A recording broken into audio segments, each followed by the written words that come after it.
இது ஃபர்ஸ்ட் மலேசியாவின் செய்திகள் உங்களுக்காக.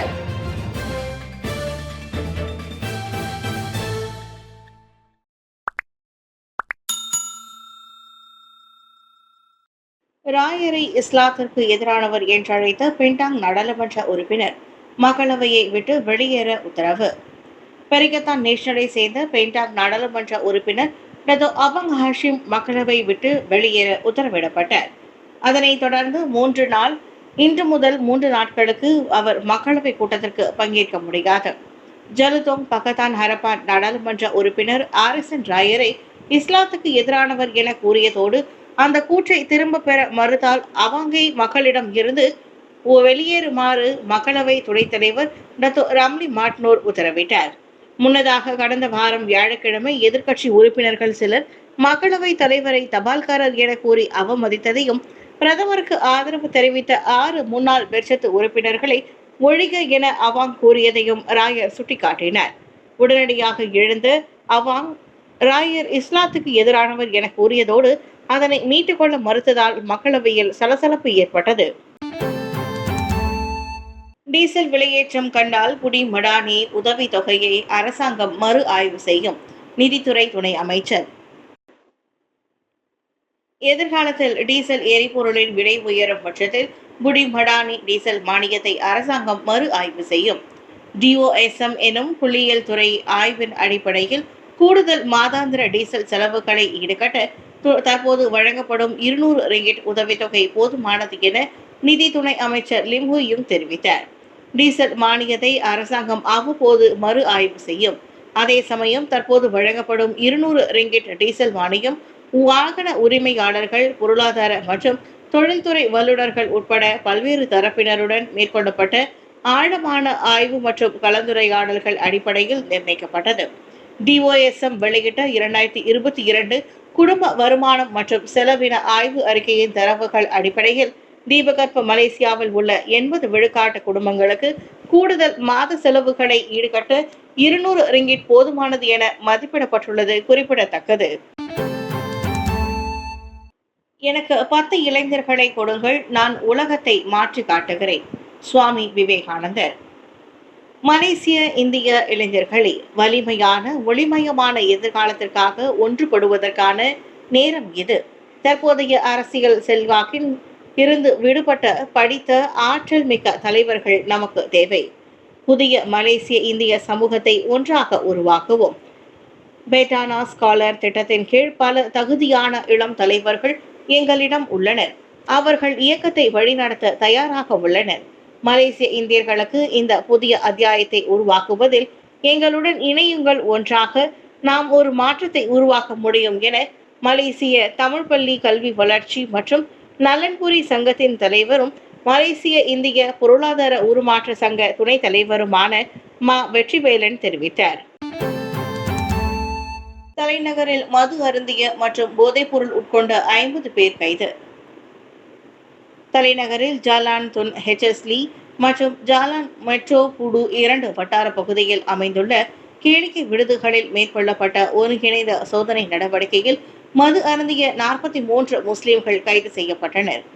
DBKL கோலாலம்பூர் மாநகர் மற்றும் ஜாவி என்னும் கூட்டரசு பிரதேச இஸ்லாமிய துறை மற்றும் தேசிய போதைப்பொருள் துடைத்துழைப்பு நிறுவனத்துடன் இணைந்து இந்த சோதனை நடவடிக்கை மேற்கொண்டது. கைது செய்யப்பட்ட 43 பேரில் 16 ஆண்கள், எஞ்சிய 27 பேர் பெண்கள். அவர்கள் அனைவரும் ஜாவி அமலாக்க பிரிவு ஆஜராக வாரண்ட் வழங்கப்பட்டது.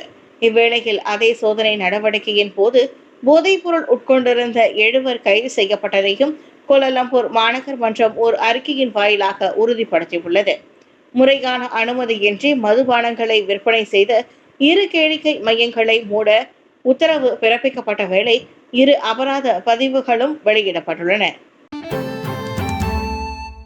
சிரம்பானில் பெண்ணின் வாகனத்தை வேண்டுமென்றே சேதப்படுத்திய ஆடவன் போலீஸ் வலைவீச்சு. Negeri Sembilan Seremban Jalan Dataran Central 2 நிறுத்தி வைக்கப்பட்டிருந்த வாகனத்தின் முன் மற்றும் பின்புற வைப்பர்கள், பக்கவாட்டு கண்ணாடி மற்றும் முன்புற கண்ணாடி ஆகியவற்றை ஆடவன் ஒருவன் வேண்டுமென்றே உடைத்து சேதப்படுத்தியது தெரியவந்துள்ளது. கடந்த வெள்ளிக்கிழமை மாலை மணி 4:30 வாக்கில் அச்சம்பவம் நிகழ்ந்ததாக நம்பப்படுகிறது. காரின் டேஷ் கேமில் பதிவாகியிருந்த அச்சம்பவம் தொடர்பான காணொலி ஒன்று சமூக ஊடகங்களிலும் வைரலாகியுள்ளது. அச்சம்பவம் தொடர்பில் அதே நாள் மாலை மணி 5:46 வாக்கில் பாதிக்கப்பட்ட பெண் ஒருவரிடம் இருந்து புகார் பெற்றுவதை சிரம்பான் போலீஸ் தலைவர் assistant commissioner Mohamed Hatta Saidin உறுதிப்படுத்தியுள்ளார். ஸ்லாங்கூர் படலின் ஜியாவில் உள்ள வங்கி ஒன்றில் பணிபுரியும் அப்பெண் நண்பர் ஒருவருடன் வேலைக்கு செல்ல ஏதுவாக தனது ஃப்ரடுவா அல்சகார் வாகனத்தை சம்பந்தப்பட்ட இடத்தில் நிறுத்திவிட்டு சென்ற போது அச்சம்பவம் நிகழ்ந்துள்ளது. வாகனத்தை சேதப்படுத்திய ஆடவன் அடையாளம் காணப்பட்டுள்ள வேளை அவனை கைது செய்யும் நடவடிக்கைகள் துரிதப்படுத்தப்பட்டுள்ளதாக ஹத்தா சொன்னார். நியாயமற்ற பணி நீக்கம் 17 முன்னாள் விரிவுரையாளர்களுக்கு 1.4 மில்லியன் இழப்பீடு வழங்க தொழில்துறை நீதிமன்றம் உத்தரவு. அநியாயமாக பணி நீக்கம் செய்யப்பட்ட 17 விரிவுரையாளர்களுக்கு சுமார் 1.4 மில்லியன் ரிங்கிட் இழப்பீடு வழங்க தனியார் கல்லூரி ஒன்றுக்கு தொழில்துறை நீதிமன்றம் உத்தரவிட்டுள்ளது. சம்பந்தப்பட்ட விரிவுரையாளர்களின் பணி ஒன்றோடு ஒன்று முரண்பட்டிருப்பதாகவும் பொது பணி நீக்கம் என்ற கொள்கையின் அடிப்படையில் அவர்கள் தேர்வு செய்யப்பட்டதாகவும் விடாட் கல்லூரி முன்வைத்துள்ள வளாகத்தில் நம்பிக்கை இல்லை என தொழில்துறை நீதிமன்ற தலைவர் நூர் பௌசா முக்தார் தெரிவித்தார். அதோடு பணி நீக்கத்தை தவிர்க்க பெரிய அளவில் நடவடிக்கை மற்றும் நிர்வாக செலவு குறைப்பு நடவடிக்கைகளை மேற்கொண்டதாக கூறப்படுவதை விடாட் பல்கலைக்கழகம் மற்றும் விடாட் கல்லூரிகளை நிர்வகித்து வரும் விடாட் கல்வி நிறுவனம் நிரூபிக்க தவறிவிட்டதாகவும் அவர் சொன்னார். திடீரென விரிவுரையாளர்களின் சேவையை முடிவுக்கு கொண்டு வந்த நடவடிக்கை நல்ல எண்ணத்தோடு செயல்படவில்லை. அதனால் சம்பந்தப்பட்ட விரிவுரையாளர்களுக்கு விடாட் நிர்வாகம் இழப்பீடு வழங்க வேண்டும் என உத்தரவிடப்பட்டது. முன்னதாக செலவு குறைப்பு நடவடிக்கையின் ஒரு பகுதியாக சம்பந்தப்பட்ட விரிவுரையாளர்களை 3 மாத நோட்டீஸுக்கு பின்னர் 2021 ஆண்டு ஜூன் 30 விடாட் நிர்வாகம் பணி நீக்கம் செய்தது. அவருக்கு 51,000 முதல் 1,15,000 ரிங்கிட் வரை இழப்பீடு வழங்கப்பட்டது. ஏஐ குரல் மோசடி, ரொக்க போட்டி எதனையும் நான் நடத்தவில்லை, சித்தி நூர் ஹலிசா விளக்கம். ஏஐ அதிநவீன தொழில்நுட்பத்தின் மூலம் தனது குரல் நகல் செய்யப்பட்டு பொதுமக்கள் மோசடிக்கு ஆளாகி வருவதை நாட்டின் முதல்நிலை பாடகி டத்தோ ஸ்ரீ சித்தி நூர் ஹலிசா அம்பலப்படுத்தியுள்ளார். அதுவும் ரொக்க பரிசு தருவதாக தனது குரலை மாற்றி அவர்கள் அச்செயலில் ஈடுபட்டு வருவதாக அவர் சொன்னார். மக்களுக்கு ரொக்க பணம் தரும் எந்த ஒரு போட்டியையும் தாம் ஏற்பாடு செய்யவில்லை என அவர் கூறினார். எனவே அவ்வாறு கூறிக்கொண்டு குறுந்தகவல் அல்லது வீடியோ அழைப்பு வந்தால் அது கண்டிப்பாக நான் அல்ல, அது ஒரு மோசடி, தயவு செய்து யாரும் நம்பி ஏமாந்து விடாதீர்கள் என மலேசிய மக்களை சித்தி கேட்டுக்கொண்டார். குறிப்பாக வயதானவர்களை குறிவைத்தே அம்மோசடி அதிகம் மேற்கொள்ளப்படுகிறது. எனவே வீட்டில் உள்ள பெரியவர்கள், உற்றார் உறவினர்கள் மற்றும் நண்பர்களிடத்தில் அது குறித்த எச்சரிக்கையாக இருக்கும்படி சொல்லி வையுங்கள் என சித்தி கேட்டுக்கொண்டார். பொறுப்பற்ற தரப்பினரால் சமூக ஊடகங்களில் சித்தி நூர் ஹலிசாவின் பெயரும் புகைப்படங்களும் தவறாக பயன்படுத்தி ஈடுபடுவது குறித்து நீண்ட காலமாகவே சென்றிருந்த நடைபெற்று வரும் நிலையில் தற்போது ஏஐ குரல் மோசடி என அடுத்த கட்டத்திற்காக அது சென்றிருக்கிறது. மலேசிய ஹெரியோட் வாட் பல்கலைக்கழகத்தின் இணை வேந்தரான டத்தோ நிக்கோல் டேவிட். தேசிய ஸ்குவாஷ் சகாப்தம் நிக்கோல் டேவிட் மலேசிய ஹெரியோட் வாட் பல்கலைக்கழகத்தின் இணை வேந்தராக நியமிக்கப்பட்டுள்ளார். நேற்று புத்ரஜயாவில் நடைபெற்ற பட்டமளிப்பு விழாவின் போது அவருக்கு முறைப்படி அப்பொறுப்பு வழங்கப்பட்டது. தான் ஸ்ரீ ஜமீலா மஹ்மூத்துக்கு பிறகு அப்பல்கலைக்கழகத்தின் இணைவேந்தராகும் 2வது பெண்ணாக 40 வயது நிக்கோல் பெயர் பதிந்துள்ளார். இணைவேந்தர் என்ற முறையில் ஹெரியாட் வாட் மலேசிய கிளையின் கௌரவ தலைவராக நிக்கோல் பணியாற்றுவதோடு பட்டதாரிகளுக்கு பட்டங்களை எடுத்து வழங்குவது மற்றும் சடங்கு பூர்வ நிகழ்வுகளில் ஹெரியாட் வாட்டின் தூதராகவும் பிரதிநிதியாகவும் செயல்படுவார். தாம் இணைவேந்தராக இருப்பது மேலும் அதிகமான விளையாட்டாளர்கள் தலைமைத்துவ பொறுப்புகளுக்கு வர ஊக்குவிக்கும் என 8 முறை உலக சாம்பியன் பட்டத்தை வென்றவரான நிக்கோல் தெரிவித்தார். 2023 சிங்கப்பூரில் பிறந்த குழந்தைகளின் எண்ணிக்கை கடந்த 50 ஆண்டுகளில் இல்லாத அளவிற்கு சரிவு. 2023 ஆண்டு சிங்கப்பூரில் பிறந்த குழந்தைகளின் எண்ணிக்கை கடந்த 50 ஆண்டுகளில் இல்லாத அளவுக்கு குறைந்துள்ளது. ஜூலை 11 வெளியிடப்பட்ட 2023 பிறப்பு மற்றும் இறப்பு பதிவு அறிக்கையின் அடிப்படையில் கடந்த ஆண்டு நெடுகிலும் சிங்கப்பூரில் 33,541 குழந்தைகள் பிறந்துள்ளன.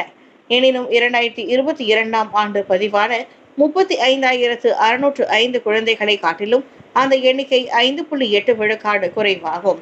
அதே சமயம் 2021ஆம் ஆண்டு சிங்கப்பூரில் பிறந்த 38,672 குழந்தைகளுடன் ஒப்பிடுகையில் கடந்த ஆண்டு பதிவு செய்யப்பட்ட எண்ணிக்கை 13.3 விழுக்காடு சரிவு கண்டுள்ளது.